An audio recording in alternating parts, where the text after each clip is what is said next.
All the vitamins and minerals, herbs or spices that you park into your body are not going to bring back your estradiol estrogen production once your ovarian factory has shut down. Let me explain what I mean. Your ovaries produce estradiol, which is just one of 3 estrogens that your body produces.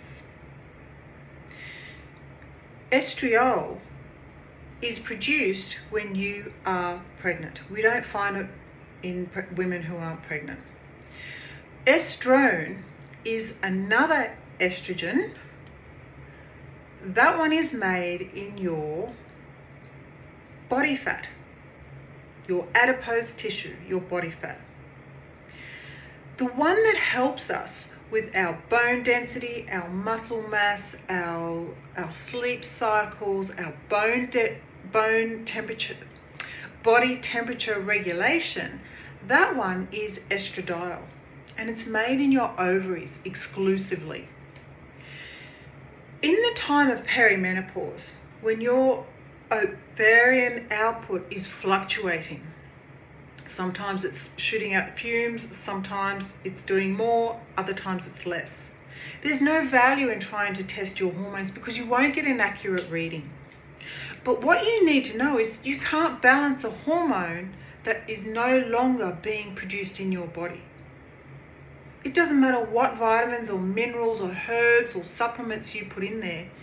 Once your ovarian production of estradiol has shut down, there is nothing you can do except replace it with a hormone replacement therapy. The estrogel that I use, this estradiol here, that is made with a body identical yams. That's where the product is derived from. Yams, sweet potato. But before you start thinking, oh great, I'm just going to go and eat lots of sweet potato, that'll fix me up. It's not quite the same. Don't ask me about the biochemistry of it. I don't understand it. I'm not qualified in that way. I've not studied it. But the most amazing thing that I learned, that was the most influential to me in deciding whether or not to take on hormone replacement therapy, was when I finally understood that our estradiol hormone, which is so powerful in every aspect of our body, once it is no longer being created, you can't replace it with anything else. You may have noticed in that period of time of perimenopause that, and this is actually a fact, the average woman puts on 5 to 6 kilograms of body fat.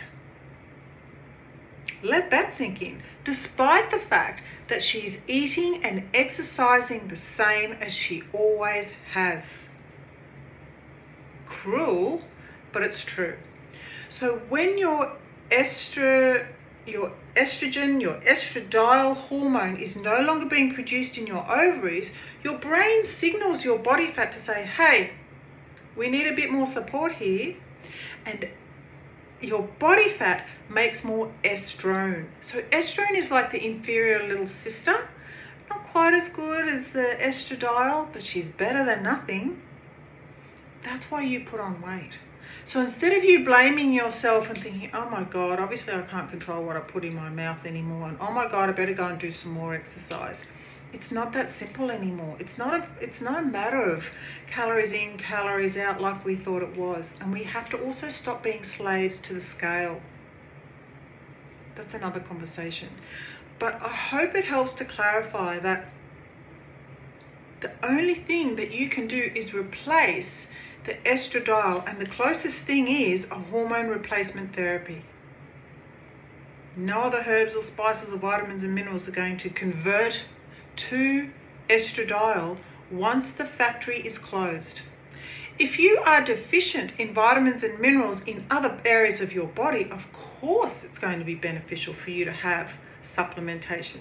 But don't go and do it willy-nilly either. Have a blood test first and see where you might be deficient. Okay? They say that 70% of us at least are deficient in magnesium.